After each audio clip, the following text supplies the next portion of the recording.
누가복음 7장 1절에서 10절입니다. 네, 저부터 읽도록 하겠습니다. 예수께서 모든 말씀을 백성들에게 들려주시기를 마치신 후에 가버나움으로 들어가시니라. 예수의 소문을 듣고 유대인의 장로 몇 사람을 예수께 보내어 오셔서 그 종을 구해주시기를 청한지라.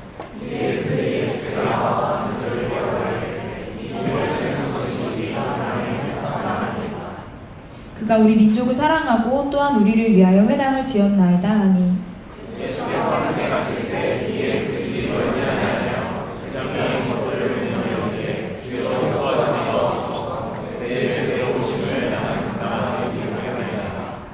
그러므로 내가 주께 나아가기도 감당하지 못할 줄을 알았나이다. 말씀만 하사 내 하인을 낫게 하소서.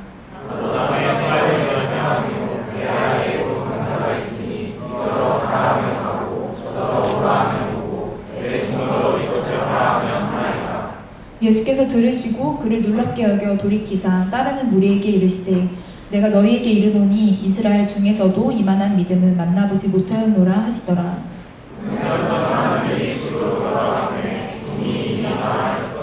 아멘. 여러분, 가버나움 엄청 많이 들어보셨죠? 여러분, 가버나움은 좀 큰 도시입니다. 갈릴리 해안에 위치한 도시인데 어업 중심의 도시예요.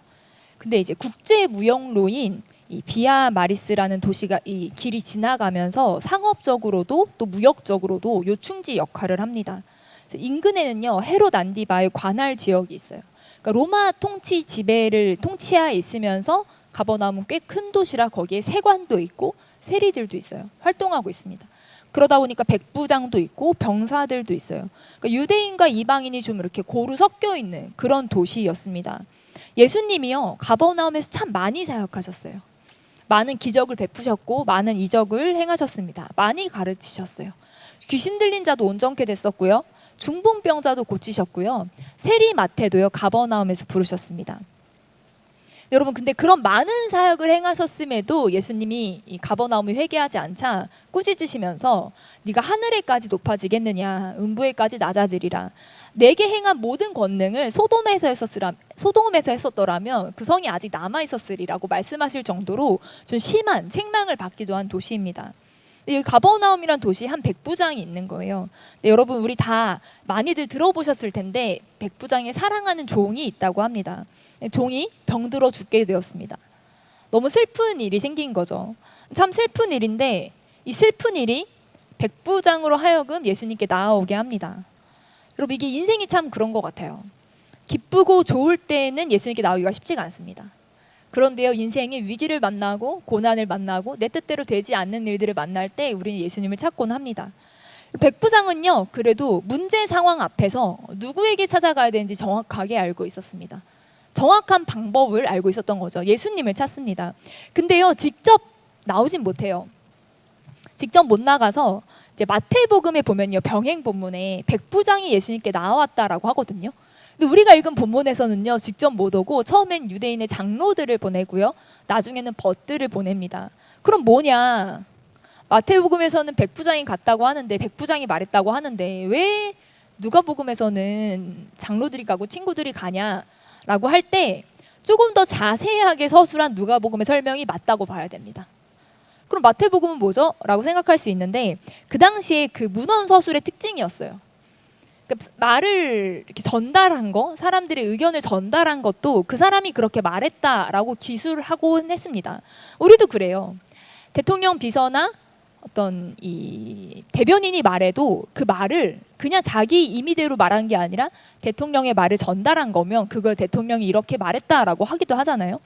그러니까 이제 그렇게 백부장이 직접 온 게 아니라 백부장이 사람을 보내서 예수님과 대화하는 장면들을 누가복음이 조금 더 자세하게 설명해주고 있는 거예요.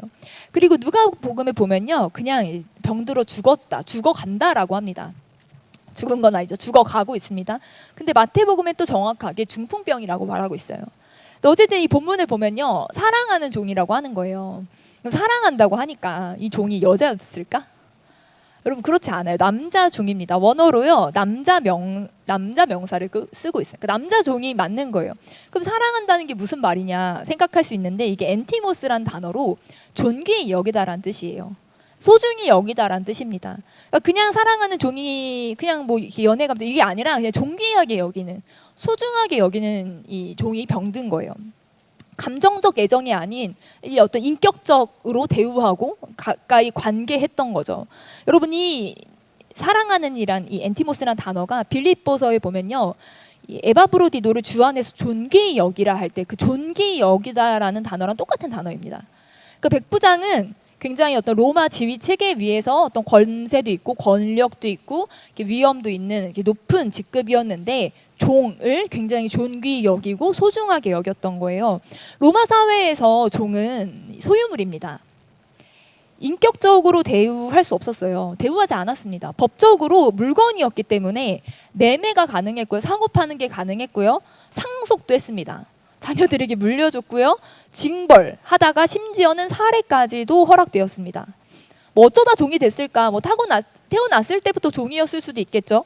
근데 전쟁 포로로 종이 되기도 했습니다.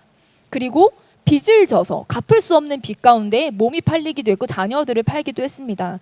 근데 여러분 그래서요 아리스토텔레스는 노예를요 말하는 도구라고 했습니다.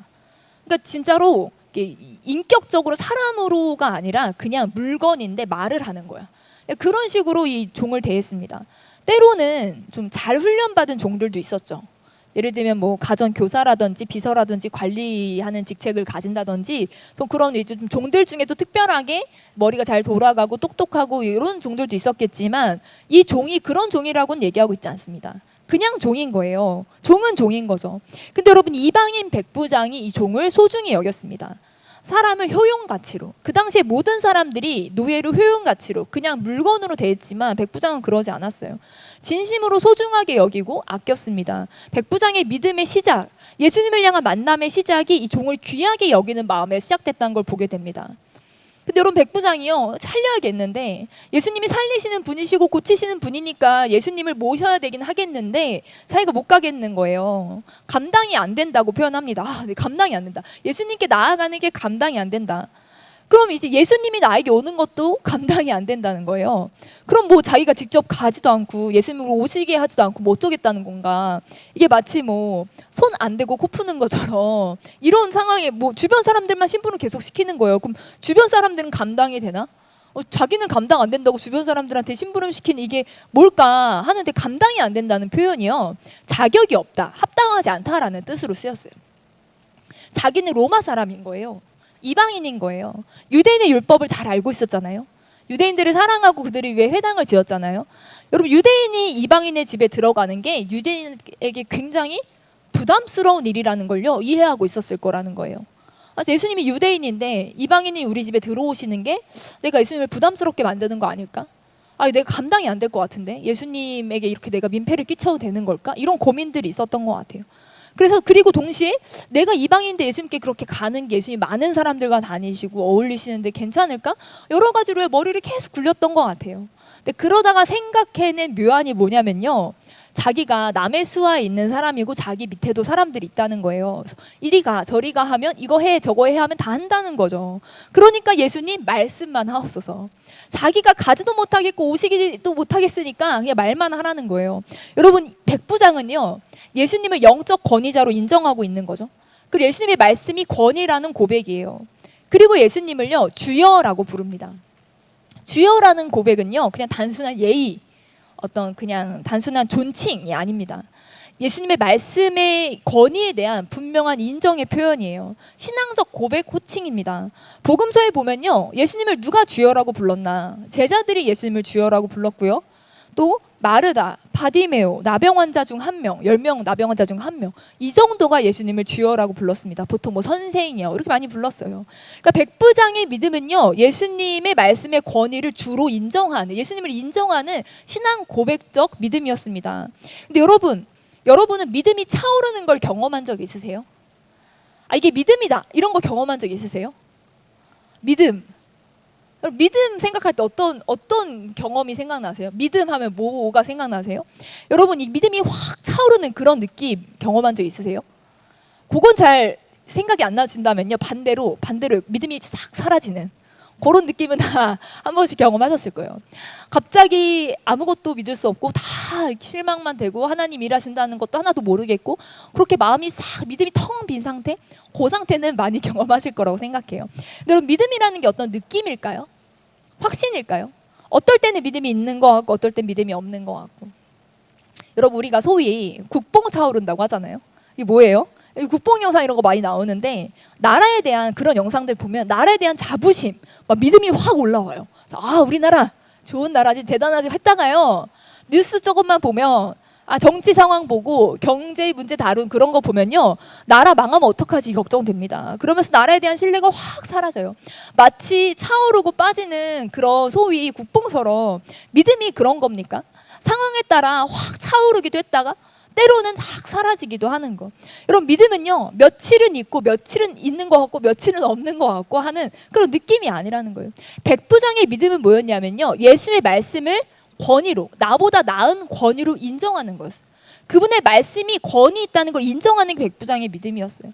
여러분, 우리의 믿음은 어떻습니까?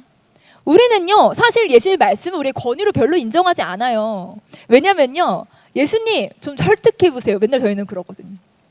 예수님 이거 제가 순종해야 된다면 저 좀 설득해 보세요. 저한테 사인 좀 주세요. 제 마음이 이렇게 뭔가 동해지면 제가 순종하겠습니다. 우리가 상급자예요. 우리가 상급자고 예수님이 우리의 명령에 이래라 저래라, 예수님 이렇게 해주세요, 저렇게 해주세요 하는데 예수님이 안 해주잖아요. 그럼 우리 엄청 또 삐집니다. 마음 상합니다. 예수님이 내 말에 따라 움직여 주셔야 되는 분이고, 예수님이 나를 움직이게 하려면 굉장히 많은 노력과 에너지를 쏟아야만 내가 움직일까 말까, 완전히 갑을이 바뀌어버린 거죠. 내가 갑이 되고 예수님 말씀이 을이 된 그런 상황들이 사실 우리 신앙의 어떤 단편적인 모습이라는 거예요. 근데 여러분, 백부장의 믿음에 대해 설교는 많이 들으셨을 거예요. 근데 저는 항상 이 설교를 들을 때마다 의구심이 있었어요. 어떤 의구심이었냐면, 백부장의 믿음은 도대체 어디서 어떻게 발현된 믿음일까? 왜냐하면 너무 창조적인 거예요, 믿음이. 이전에 이런 케이스가 없었거든요. 말씀만으로 고치신 케이스가 없었다고요. 백부장이 그 케이스를 듣고 설레가 있어. 그런 사람이 있어. 마치 혈루병 여인이 예수님의 옷깃을 만졌어요. 회복됐어요.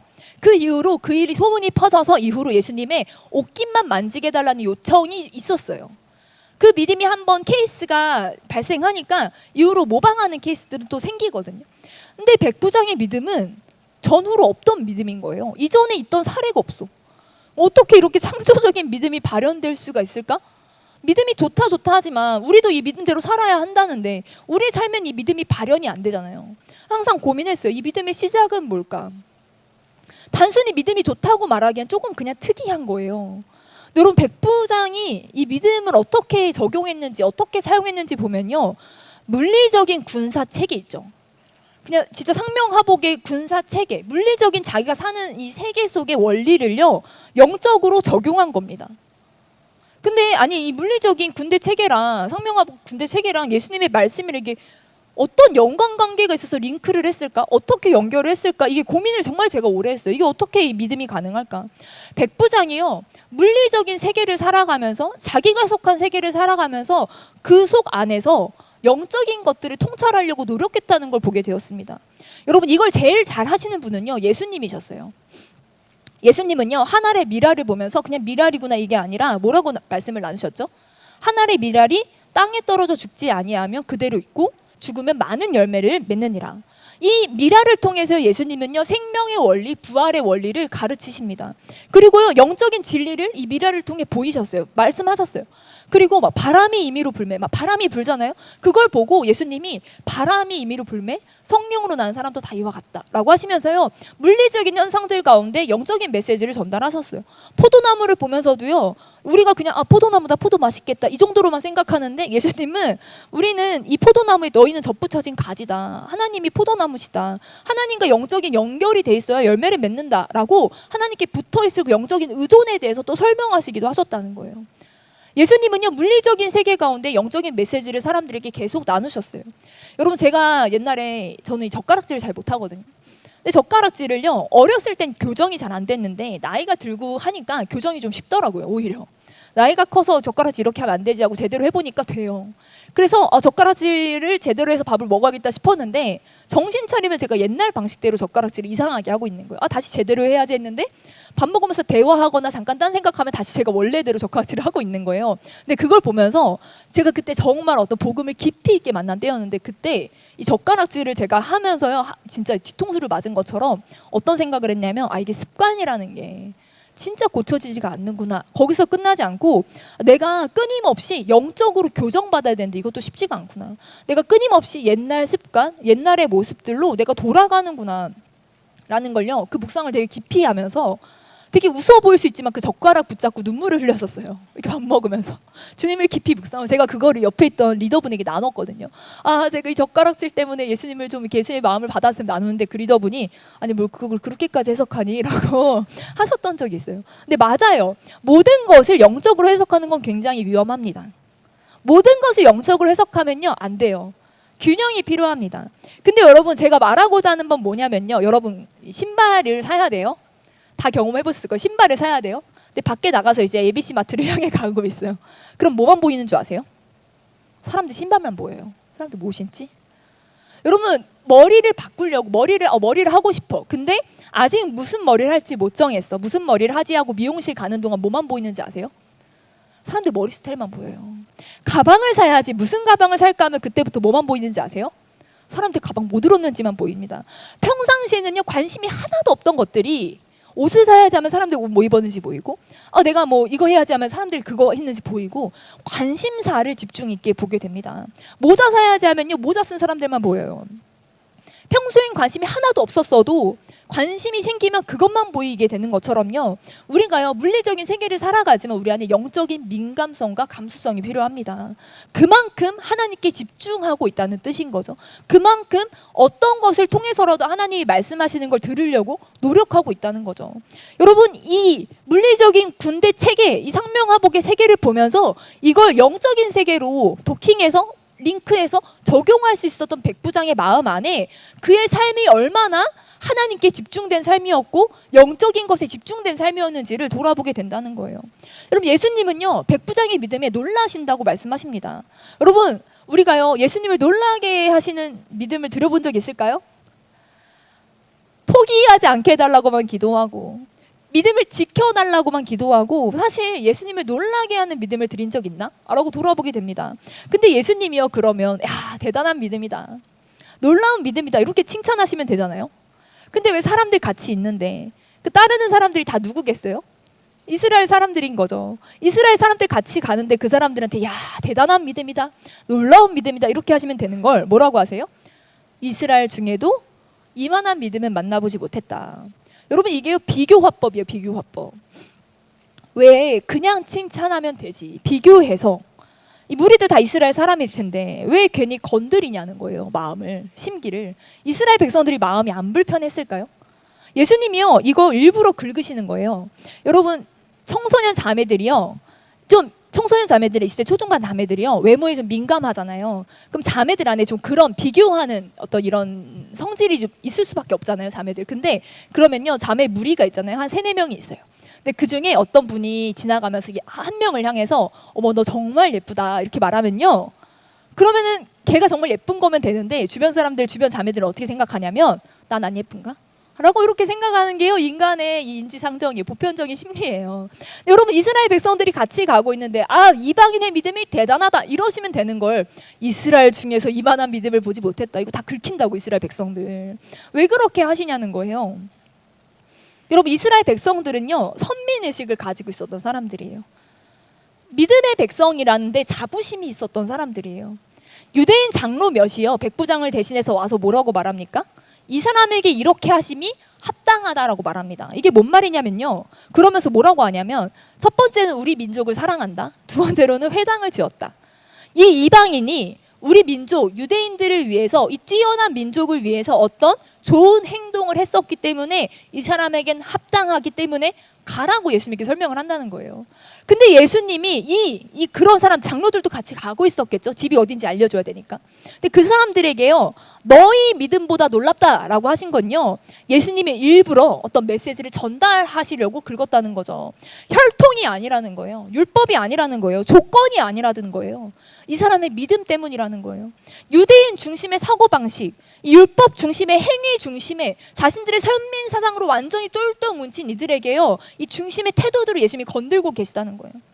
이방인의 믿음이 우리 믿음보다 뛰어나다? 유대인들이 그냥 그렇구나, 그런 믿음이구나가 아니에요. 완전히 패러다임 시프트가 됩니다. 이방인인데 우리보다 믿음이 뛰어날 수 있다니. 여러분, 예수님은요, 이방인인 백부장을 위해 가셨죠. 그러나 동시에 백부장에게 예수님을 데려가는 사람들, 그 함께하는 무리들의 믿음과 생각을 교정하기 원하셨던 것 같아요. 합당하다라고 설명하는 건요, 그러면 합당하지 않은 사람이 있다는 거죠. 그 합당함의 기준이 뭐라는 거예요? 행위라는 거예요. 그 사람이 어떤 행동을 했는가. 예수님이 행위로서의 합당함으로 구원이 아니라 이 사람의 믿음 때문이라고 이 같이 하는 사람들의 생각을 교정해주고 계신 거예요. 이후로 이 백부장 어떻게 됐을까요? 성경에 안 나옵니다. 딱 한 번 여기 나오죠. 궁금하잖아요. 여러분, 궁금하지 않으세요? 백부장 어떻게 됐을지?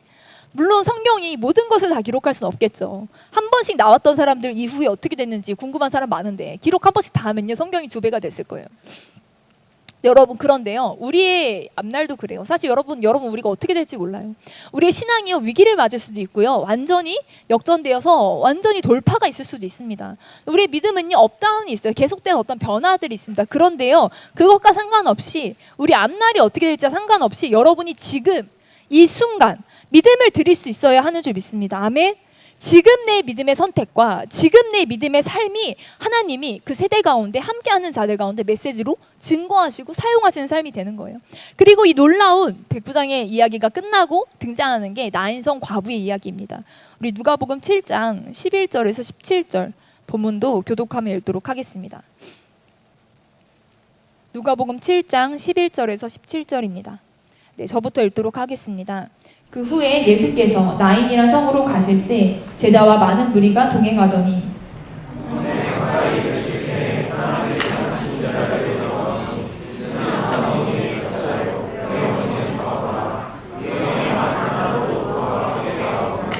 주께서 과부를 보시고 불쌍히 여기사 울지 말라 하시고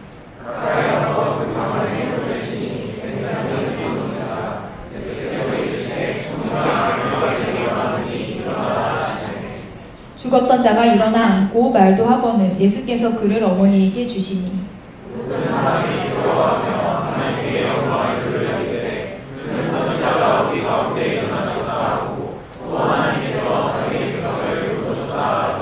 네, 함께 읽겠습니다. 예수께 대한 이 소문이 온 유대와 사방에 두루 퍼지니라. 아멘. 그 후에라고 합니다. 백부장 사건 후에 이 나인성 과부의 이야기를 다루고 있는데, 이게 뭐 하루 이틀의 어떤 연속적 사건일 가능성이 높고, 뭐 그렇지 않더라도 그리 멀지 않은 사건인 것 같아요. 제자와 많은 무리가 예수님과 동행하고 있습니다. 이 사람들 예수님 왜 따라갈까요? 가버나움에서 나인성까지의 거리가 대략 40km 정도라고 합니다. 그러면요, 성인이 일반적으로 남성이 한 하루 20km를 걷는다고 생각했을 때 한 이틀 혹은 좀 빨리 걸으면 하루 반 정도를 걸어야 돼요. 그럼 여러분, 그런 생각 해보신 적 없어요? 이 사람들 다 어디서 자는 거야? 밥은 어떻게 먹는 거야? 그지 않아요? 단기 선교를 15명만 넘게 가도요, 숙소랑 식당 구하는 것 때문에요, 머리 싸맬 때가 많습니다. 여러분, 어떻게 이 사람들이 다 같이, 많은 사람들이 도시를 넘어 이동할까? 고민이 되는 거죠. 보면서 장기 선교 준비하고 있어서 그런지 이 사람도 어디서 자지, 이 생각부터 나더라고요. 근데 여러분, 유대인들은요 1년에 3번 예루살렘으로 가요. 유월절, 초막절 이런 명절에 따라 예루살렘으로 가족 단위로 이동합니다. 그럼 민족 대이동, 사람도 어디서 자요? 친척집 있으면 친척집에서 자겠죠. 아는 사람 집 있으면 초청받아 잘 수 있겠죠. 그런데 공간이 부족하잖아요. 야외에서 잤어요. 그러기도 했습니다. 그래서 들판, 광야, 성문 밖에 어떤 그냥 마을 근처, 텐트 없이 노숙하기도 했고요. 그냥 간이 천막 치고 자기도 했어요. 초막절이란 유대인의 이 절기가인데, 초막 짓고 일주일 동안 거기 밖에서 살고 이러잖아요. 그러니까 그 당시 사람들에게 약간 야외 노숙이라든지 아니면 그냥 간이로 그냥 길에서 대충 자고 이런 게 좀 익숙하기도 했어요. 그러니까 이 장거리 순례, 도보 여행을 좀 했던, 그게 좀 습관이 돼 있는 사람들이라 예수님과 같이 이렇게 다니는 게 그렇게는 사실 어렵진 않았을 것 같아요. 물론 제자들은 3년 반 동안 완전히 같이 다니니까 다른 차원이지만 이 사람들은 때로는 예수님과 함께하기 원해서, 예수님이 하신 일들을 보기 원해서 그렇게 따라다니는 일행들이 있었다는 걸 보게 됩니다. 뭐 음식도 제대로 된 걸 먹진 못했겠죠. 대충 먹었겠죠. 나눠 먹었겠죠. 부족하기도 했겠죠. 그러니까 가끔씩 예수님이 오병이어도 베푸시고 여러 이제 음식들을 베푸시는 장면도 성경에 나오잖아요. 여러분, 이게요, 불편함을 감수하긴 한 건데 막 그렇다고 치명적인 불편함은 아닙니다. 평소에도 한 번씩 그냥 그렇게 해왔으니까 예수님과 함께함으로 얻을 수 있는 특권, 놀라운 기적의 역사, 놀라운 생명의 말씀, 그 얻을 거에 비하면요, 감사할 만한 불편함이었어요. 여러분, 예수님과 함께 동행하는 삶에는요, 불편함이 있습니다. 불편함이 있어요. 제자로 사는 삶에요, 좀 이렇게 불편함이 있습니다. 교회 임원만 해봐도 아실 거예요. 교회 리더만 해봐도요, 교회 순장만 해봐도요, 아, 이게 할 게 많네? 수련회 기간에 혹은 어떤 뭐 교회 특별한 어떤 이렇게 절기에 굉장히 모여서 회의할 거 많고 결정할 거 많고 준비할 거 많고 하면서요, 이게 교회 리더만 해봐도요, 아, 이게 정말 뭐가 할 게 많고 또 동시에 그것 때문에 못하는 게 많고 이런 생각을 하게 됩니다. 간사님들도요, 이제 막 사역 시작하면요, 아, 이게 이렇게까지 해야 되나 이런 싶은 순간들도 있을 거예요. 그러나요, 여러분, 분명히 말씀드릴 수 있는 건 예수님과 동행하는 길에 불편함은 있을 수 있어요. 당연히 집에 안락한 침대에서 자는 것과는 다를 수 있죠. 그러나 이 길 가운데 보게 되는 영광이 있습니다. 아멘. 이들이요, 예수님과 불편함을 감수하고 이 가는 길 끝에 뭘 보게 되는지를 우리가 본문 통해 보기 원해요. 여러분, 나인성은요, 성경 외에, 이 본문 외에 다른 데 안 나옵니다. 가버나움은 엄청 큰 도시였잖아요. 나인성은 되게 작은 도시예요. 작은 시골 마을이라고 생각합니다. 왜냐하면 성경 외에 다른 그 당시 쓰여진 문헌에도요, 나인성이라는 이게 등장하지 않거든요. 근데 성문은 있어. 그러니까 최소한의 어떤 마을 공동체로서 기능은 했던 것 같아요. 어떤 마을의 구조가 있었던 것 같긴 해요. 근데 성문에 가까이 이 행렬이 가는데 성문에서 장례 행렬이 나오는 거예요. 당시 유대 장례 문화가요, 사람이 그날 죽으면 그날 매장했습니다. 왜냐하면 죽은 날 해지기 전에 그냥 매장을 했어요. 왜냐하면 율법이 그렇게 말하고 있기 때문이에요. 시신을 향료나 유향으로 씻겼고요. 또 이제 그 상여라고 하죠. 관 같은 걸 두고 관에 눕혀서 사람들이 들고 도시 밖으로 나가서 묻었습니다. 근데 이제 한 죽은 자가 있고요. 그 누가 나오냐면 한 어머니, 죽은 자는 한 어머니의 독자라고 합니다. 독자가 죽었어요. 근데 그 어머니는 누구예요? 과부예요. 여러분, 그 성에 많은 사람들이 함께 나왔다고 합니다. 이 아들이 몇 살이었을까요? 를 성경은 말하고 있지 않아요. 그렇지만 예수님이 청년아, 내가 내게 말하노니 일어나라고 하시잖아요.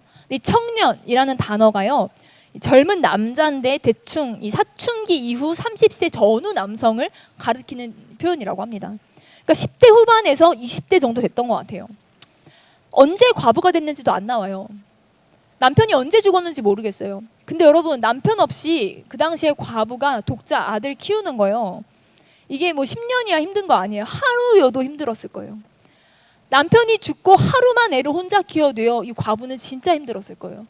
근데 하루 이상의 시간이겠죠. 여러분, 과부가요, 언제부터 이 아들을 혼자 키웠는지는 알 수 없으나 힘들게 하루하루가 고되게 마음이 무너져서 그 하루하루 그 아이를 키우면서 이제 이 아이가 청년이 된 거예요.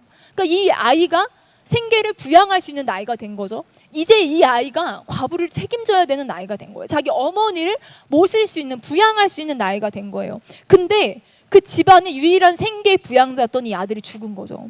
여러분, 절망 속에서 겨우 소망을 키웠는데 그 소망마저 끊어졌을 때 여러분, 그 마음을 어떻게 설명할 수 있을까요? 이 절망이요, 설명이 안 됩니다. 이 과부가 어떤 낭만 가운데 있었을지는요, 이게 설명이 안 됩니다. 근데 여러분, 과부한테 예수님이 뭐라고 하세요? 울지 말라고 하세요. 여러분, 이게 가능한 요청인가요?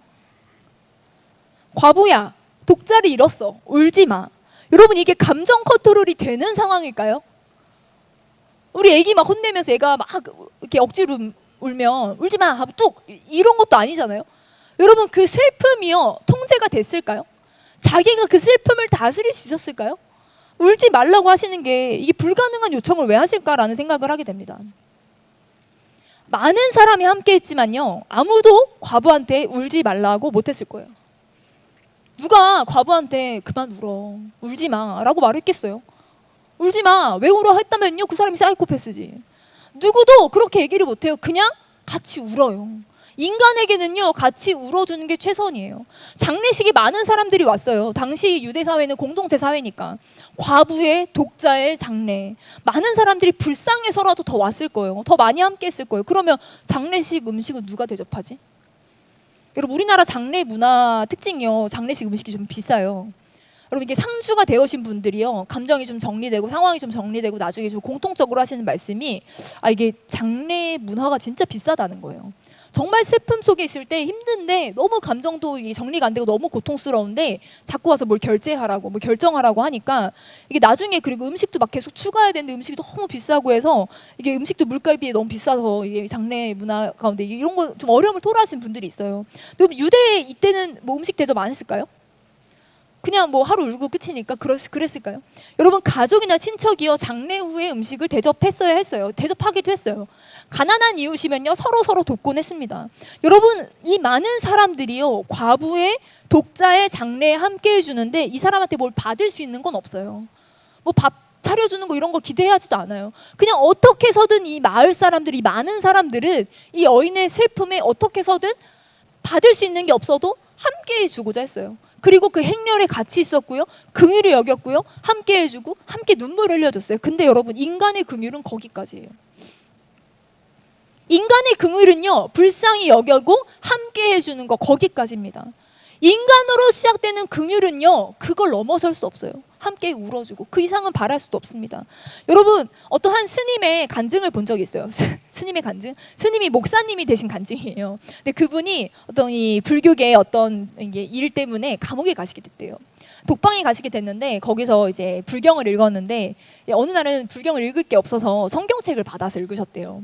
근데 그 성경을 읽다가 이 나인성 과부 본문, 이 본문에 예수님이 과부한테 울지 마라 하신 걸 보고요, 너무 큰 충격을 받았다는 거예요.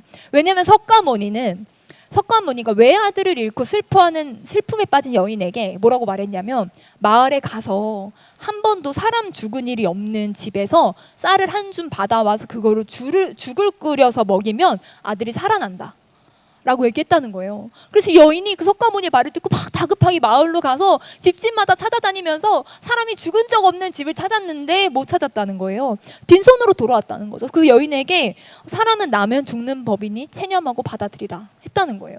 그 얘기를 알고 있는데 이 스님이, 이 예수님이 울지 마라 하신 이걸 보고요, 이 죽음을 당연한 것으로 받아들이지 말고 이 죽음을 슬퍼하지 말고 슬픔을 멈추라 하신 거 보고요, 그분이 충격받아서 목사님이 되셨다는 간증이었어요.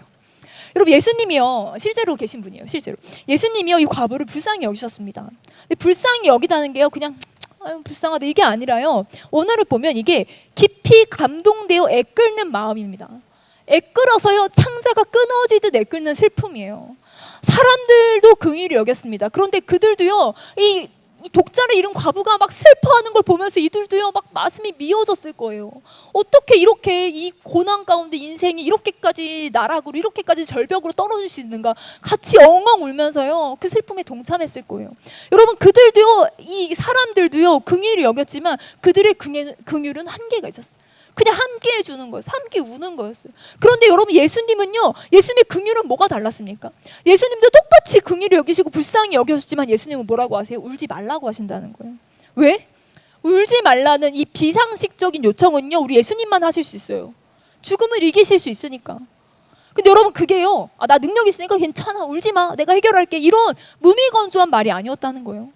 내가 너의 죽음을 생명으로 바꾸기 위해서 이곳에 왔다. 내가 너의 당면한 슬픔을 기쁨으로 바꿔주기 위해 내가 이곳에 왔다. 그 슬픔에 공감하시면서요, 공감만으로 끝내지 않으시고 완전히 회복을 하셨다는 거예요. 애가 일어나 말을 합니다. 무슨 말을 했을까? 궁금한 거예요. 애가 무슨 말을 했을까? 말을 했다는 게, 무슨 말을 한지 중요했으면 갑자기 일어나서 할렐루야 하나님을 찬양했다 이러면 기록을 했겠죠. 말을 했다는 걸 왜 기록했을까? 완전히 회복됐다는 거예요.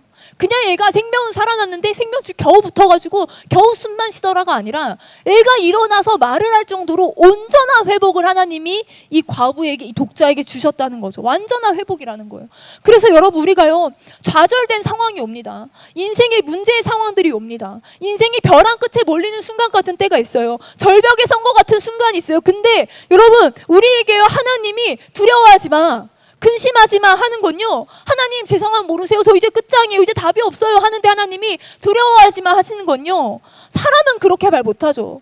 사람은 상황 절박한 사람 앞에 놓고 옛날에는요 도와줄게란 말 쉽게 했어요. 근데요 나이가 들수록 도와주겠다는 말을 쉽게 못해요. 내가 도와줄 수 없는 문제들이 훨씬 더 많아요.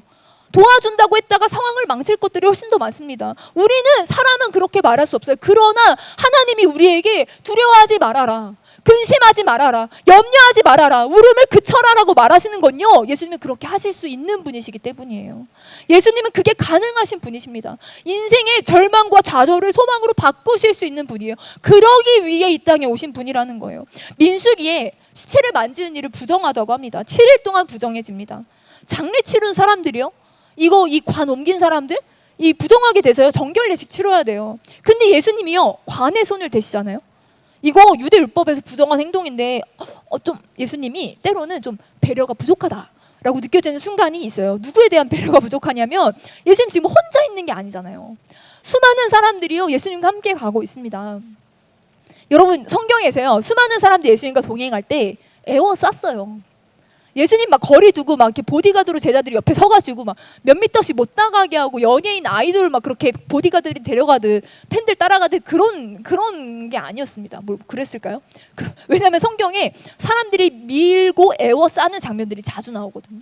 예수님이 가실 때, 제자들과 함께 하실 때 사람들이 막 밀고 에워싸는데, 그 많은 사람들이 누구 때문에 가고 있어요? 예수님 때문에 가고 있는 거예요. 예수님이랑 함께 하려고 가고 있는 거예요. 길에서 자면서. 근데 시체를 만지면, 부정으로 만지면 유대 율법 가운데 이 사람들이랑 떨어져 있어야 되는데, 이 사람들 왜 왔는데, 왜 함께 하는데, 조금 배려가 부족한 거 아닌가라는, 이 사람들도 생각해줘야지. 근데 여러분 예수님은요 관에 손을 대시기를 망설이지 않으세요.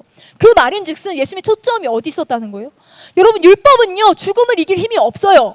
그래서 율법은요 죽음을 부정하게 여기고 인간에게 조심하게 하고 피하게 합니다. 예수님이 달랐던 건요 죽음을 이길 힘이 있어요. 죽음을 생명으로 바꾸어 내십니다. 여러분 많은 사람들의 이 성문에서의 만남이 우연일까요? 성문에서 마주친 이 설정이 그냥 어떤 우연히 설정된 극적인 만남일까요? 한 무리는요 죽은 자를 따라 절망의 행렬을 갑니다. 그리고 한 무리는요 예수님을 왜 따라가겠어요? 기쁨의 행렬이에요. 소망의 행렬입니다.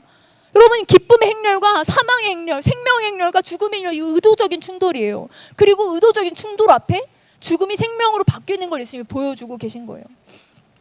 여러분 우리가 누가복음 7장에 백부장 얘기랑 나인성 얘기를 연달아 읽었잖아요. 여러분 이 가버나움은 유명한 큰 도시였어요. 나인성은 여기 겨우 한번 등장하는 작은 마을, 다른 성경 본문에도 찾기 어려운. 여러분 예수님이 효율적으로 사역하시려면 공생의 3년 반 짧은 시간인데, 이게 동시에 막 여기저기 있을 수 없는데 예수님 육신을 입고 오셨기 때문에 효율적으로 최대한 많은 사람들에게 천국 복음을 증거하셔야 되잖아요. 최대한 많은 사람들에게 예수님을 증거해야 되잖아요. 예수님의 하나님 나라 복음 선포해야 되잖아요. 그러면 효율적으로 잘 사역하려면 큰 도시만 가야지, 거점 도시 가야지, 인구가 많은 곳. 근데 여러분 예수님은 그러지 않으셨어요. 나인성을 왜 가셨을까? 이 작은 마을을. 이 독자를 만나기 위해 가셨겠죠. 과부를 만나기 위해 가셨겠죠. 예수님은요 효율 따라 다니지 않으셨어요. 여러분 구원할 영혼을 찾아다니셨습니다. 여러분 단기 선교 갈 때마다 한 번씩 생각하게 되는 건요, 이게 효율로 따지면 이게 완전 효율 떨어진다는 거예요. 한국 교회에서 단기 선교 가는 비용만 다 해도 얼마일까요? 금액 합쳐도 얼마일까요? 여러분 예수님은요 효율 따라 가지 않았어요. 인구수 많은 곳부터 계산해라, 효과적으로 하자. 물론 사역의 효율을 따져야 하는 순간들이 당연히 있어요. 그렇지만 때로는 단 한 사람 때문에 모든 효율을 버려야 될 때가 있습니다. 모든 것을 희생해야 되는 때가 있어요. 저희가 현장 나가면요 하루 종일 한 사람을 기다려요. 한 영혼과 맺은 약속을 위해 하루를 그냥 기다리기도 합니다. 근데 여러분 이 두 가지 본문이 연속되는 거에서 제일 놀라운 건 뭐냐면요, 백부장의 믿음이 진짜 놀랄만한 믿음이었잖아요. 예수님도 놀랄만한 믿음이었고, 저도 이 믿음 이게 해석 안 돼서 어떻게 이 믿음이 발현될까? 어떻게 이 믿음이 이렇게 시작됐을까? 이걸요 굉장히 오랜 시간 고민하고 이 믿음을 따라해 보려고 노력했어요. 정말 대단한 믿음이었죠. 근데 여러분 나인성 과부는요, 여러분 이토록 아무것도 안 한 사람은 성경에 없습니다. 아무 행동도 아무 말도 안 해요. 어떠한 믿음의 고백도 없어요. 이 여자가 하는 건 뭐예요? 그냥 울어요. 우는 거 외에는 방법이 없어요. 예수님이요 보통의 경우는 아들이 낫기를 원하냐? 이렇게 물어보셨을 거예요. 네 아들이 낫기를 원하냐? 예, 낫기를 원합나이다. 이 정도 상호작용이라도 보통은 하셨다고. 근데 여러분, 이 여인은요 아무것도 하지 않아요. 예수님이요 다 하세요 혼자.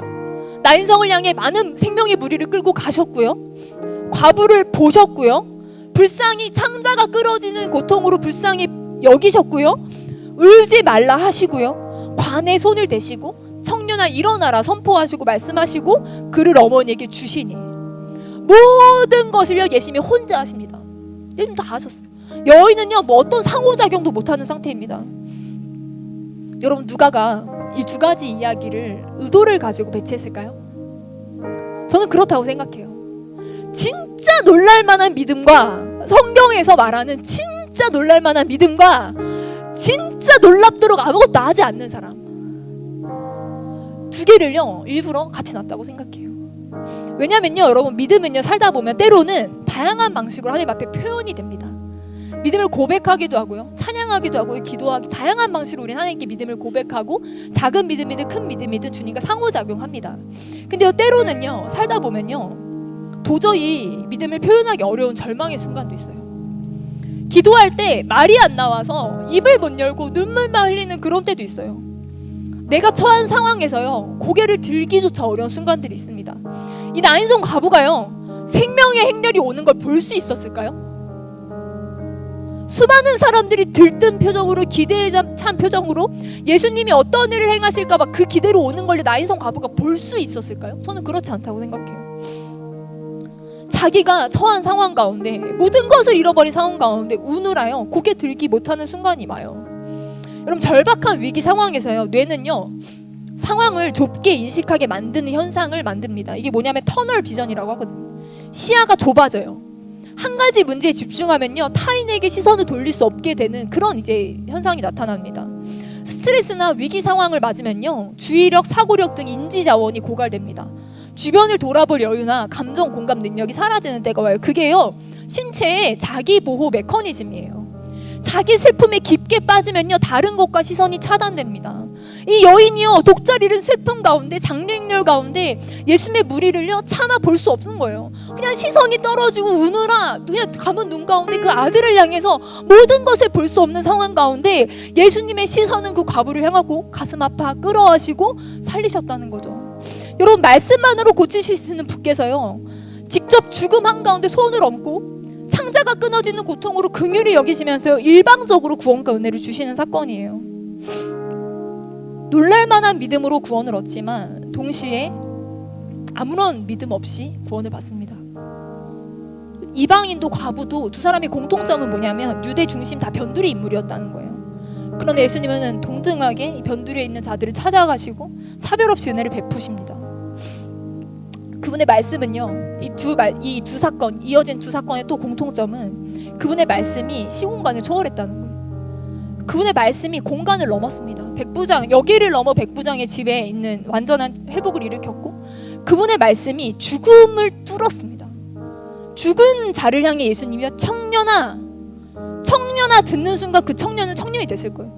시체인데 모든 것을 잃어버린 시체가 예수님이 죽음을 뚫고 그 관에 손을 대서 청년하시는 순간 그 청년은 살아났을 거예요. 여러분, 시공간의 세계를 넘어, 죽음의 세계를 넘어 하나님의 말씀이 작동하는 것을 보여줍니다. 여러분 중에요 인생이 벼랑 끝에 있다고 느껴지는 분들도 계실 거예요. 그러나 여러분은요 백부장이에요. 왠지 아세요? 고난 속에 있는데, 막막한 상황 속에 있는데, 답을 잃은 상황 가운데 있는데 어떻게 해야 될지 모르겠는데 적어도 여러분은요 예배하시는 분들이잖아요. 예배하실 수 있는 분들이잖아요. 하나님 앞에 나와서 우실 수 있잖아요. 하나님 앞에 나와서 기도하실 수 있잖아요. 성경책을 펴실 수 있잖아요. 여러분은요 문제 상황 가운데 누구를 찾아가야 되는지를 아시는 백부장 같은 분들이에요. 여러분, 백부장이 마주한 위기 가운데 예수님을 찾아갈 수 있었던 것처럼 여러분도 예수님을 찾으실 수 있는 분이십니다.